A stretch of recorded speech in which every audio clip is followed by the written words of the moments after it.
कि जब पार्लियामेंट का मॉनसून सेशन शुरू हुआ तो आपके कंठ में आवाज आया और प्रधानमंत्री नरेंद्र मोदी को छुट्टी केवल है चुनावी रैली करने के लिए कि मुंह का ही बब्बर शेर है। हालांकि एनडीए इनको पहले याद नहीं पड़ता था। ये बेचारे का तो इतना हालत खराब हो गया है कि यादाश्त भी भूल गए। देश का प्रधानमंत्री बना हुआ हो, एनडीए का वर्षगांठ बनाएंगे और 28 और 15 दोनों में अंतर है, इनको पता नहीं चलता है। आदरणीय नरेंद्र मोदी जी की बौद्धिक क्षमता जो है उस सवाल के घेरे में। चुनाव आयोग का लिस्ट निकाल के देख लीजिए, देखो जन स्वराज पार्टी है। नमस्कार, मैं हूं अनूप नारायण सिंह और आप देख रहे हैं बिहार टॉक को। मणिपुर में हुई घटना के बाद पूरे देश में सोशल मीडिया पर और मेन स्ट्रीम मीडिया पर वो घटना छाई हुई है। पूरा विपक्ष जो है देश के प्रधानमंत्री नरेंद्र मोदी से जवाब मांग रहा है कि मणिपुर में जो हिंसा हो रही है, जिस तरह से आम आवाम को परेशान किया जा रहा है और जिस तरह की तस्वीरें विभत्स आई है कि 2 नवयुवतियों को जिस तरह से सड़क पर दौड़ाया जा रहा है और जो दृश्य है जिसे हम दिखा भी नहीं सकते हैं, इस घटना को लेकर पटना भी गर्म हो चुका है। और जदयू के प्रवक्ता हैं, एमएलसी हैं नीरज कुमार, क्या कुछ कह रहे हैं इस घटना पर, सुनिए। प्रवचन कर रहे थे मणिपुर की घटना पर। मेरा जनता दल का सवाल प्रधानमंत्री नरेंद्र मोदी से है कि जब पार्लियामेंट का मॉनसून सेशन शुरू हुआ तो आपके कंठ में आवाज आया। मणिपुर की हिंसा में 150 लोग लगभग मारे जा चुके हैं, हिंदू मारे जा रहे हैं।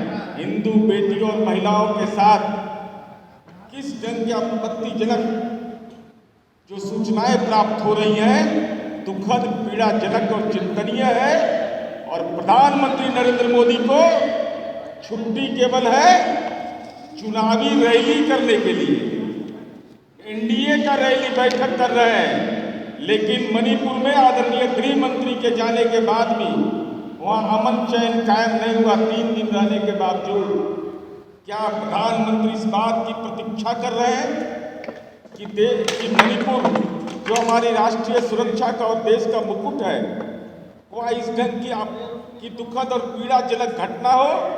प्रधानमंत्री ने जाना तक वहाँ पर आवश्यक नहीं समझा है। यह बताता है कि मुंह का ही बब्बर शेर है, बाकी इसके अलावा कुछ भी नहीं होता। इंडिया जवाब मांग रहा है कि मणिपुर आप क्यों नहीं गए, और आप इसकी चर्चा माननीय अंजू महाराज जी ने किया। हम आज इस बात की चर्चा भी करेंगे। इधर में 2 गठबंधन, एक इंडिया और एक एनडीए बना है। हालांकि एनडीए इनको पहले याद नहीं पड़ता था। ये बेचारे का तो इतना हालत खराब हो गया है कि यादाश्त भी भूल गए। इनको याद, झूठ बोलने में तो खैर डिलीट ने पीएचडी ने कौन सा डिग्री जो दुनिया का होगा जो इनको नहीं मिला है। अब बताइए कि कहते क्या हैं। 28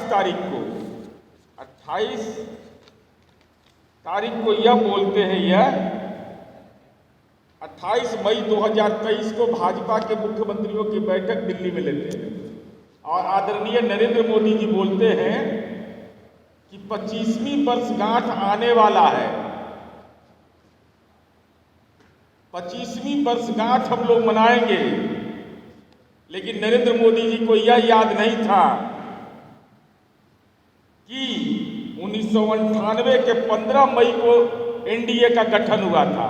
तो जिसको डेट का जानकारी नहीं हो, वो देश का प्रधानमंत्री बना हुआ हो, एनडीए का वर्षगांठ बनाएंगे और 28 और 15 दोनों में अंतर है, इनको पता नहीं चलता है।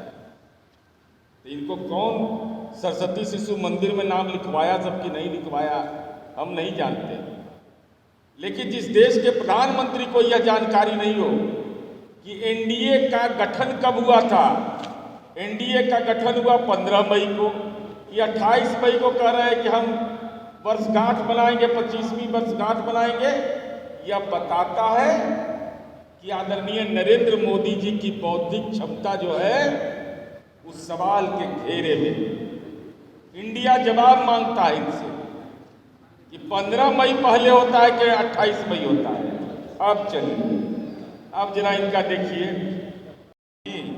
उसको पेंशन नहीं, और दूसरी तरफ एमपी एमएलए नेता प्रधानमंत्री बनिएगा, मुख्यमंत्री तब पेंशन भी लीजिएगा, अनुकंपा का भी राजनीति में लाभ लीजिएगा, और भारत माँ का लिखा हुआ है ऐसे बब्बर से दहाड़ते हैं। केरला कांग्रेस थॉमस, देखिएगा ये लिस्ट है, केरला कांग्रेस थॉमस। अब जरा इनका फर्जीवाड़ा देखिए, ये कितना बड़ा फर्जीवाड़ा करने वाला सब है। केरला कांग्रेस थॉमस का विलय केरला कांग्रेस जोसेफ में 2021 में हो चुका है, 2021 में हो चुका है। केरला कांग्रेस थॉमस का विलय, चुनाव आयोग का लिस्ट निकाल के देख लीजिए। नरेंद्र मोदी, अमित शाह, जेपी नड्डा कह रहा है कि पार्टी तो अभी भी जिंदा है। अरे क्या कर रहे हो? क्या पहाड़गंज और अजमेरी गेट से किसी को पकड़ के ले आते हैं कि चलो अशोका होटल में वो बैठक है, चलिए आप लोग बैठक में? ये तो वही हाल है। विलय उस पार्टी का हो चुका था और उसको बता रहे हैं कि हमारा सहयोगी दल है। अब चलिए, एक जन स्वराज पार्टी है, हालांकि हम कहते हैं हमेशा कि भाजपा का बी टीम है, अभी पार्टी बना भी नहीं है। हम बार बार बोलते हैं कि बी टीम है। अरे आपको तो बहुत ऊपर कर्ज आपके ऊपर है, आपको तो प्रधानमंत्री बनवा दिए थे वो नेताजी। आप उनका भी नाम दे रहे हैं। अब सही नाम कौन है, कौन जन स्वराज है, ये है कि कौन जन स्वराज है? ये लिस्ट देखिए, जन स्वराज पार्टी की है। अब बताइए, इनको आज तक एनडीए याद नहीं पड़ा था, बेचारे गलती से भी याद नहीं करते थे। जब माननीय नीतीश कुमार जी और महागठबंधन के नेता माननीय लालू प्रसाद तेजस्वी यादव ने जो इस मुहिम की शुरुआत किया, इसके गहरे जख्म इतने जबरदस्त हुए कि इनको भी, जो विलोपित पार्टी है उसको भी शामिल कर दिया।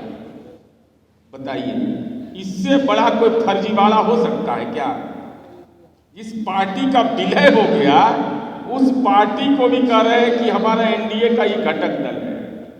मां सरस्वती तो आंखों में आंसू लेकर के क्रंदन करके रो रही हैं कि दाढ़ी वाला जो ये बाबा है बब्बर से मुंह का, ये खाली जाली बात बोलता है, जाली काम करता है। अब चलिए, 37 इनके सहयोगी हैं, जिसमें 27 को एक भी लोकसभा में सांसद नहीं है। तो ये बेचारे क्या करेंगे? झाल मुड़ी बेचेंगे, क्या करेंगे? ऐसा पार्टी जो जमा करके रखे हुए हैं। तो आपने सुना, नीरज कुमार कह रहे हैं कि इस घटना पर देश के प्रधानमंत्री को देश की जनता से कहीं ना कहीं माफी मांगना चाहिए और मणिपुर में राष्ट्रपति शासन लगा दिया जाना चाहिए। जिस तरह से मणिपुर के हालात हैं, इसका असर पूर्वोत्तर के अन्य राज्यों पर भी पड़ सकता है। देश में अभी फिलहाल 2024 के लोकसभा चुनाव की तैयारी चल रही है। ऐसे में विपक्ष और सत्ता पक्ष के बीच जुबानी जंग भी तेज हो गई है। मणिपुर की घटना कहीं ना कहीं मानवीय पहलू से भी विभत्स बताई जा रही है और राजनीतिक दल इस पर अब खुलकर भाजपा को घेरने की तैयारी में है। ऐसी ही खबरों के लिए जुड़े रहे बिहार टॉक से। यूट्यूब पर लाइक और सब्सक्राइब करें, बेल आइकन जरूर दबाएं। फेसबुक, ट्विटर और इंस्टा पर फॉलो करें। धन्यवाद।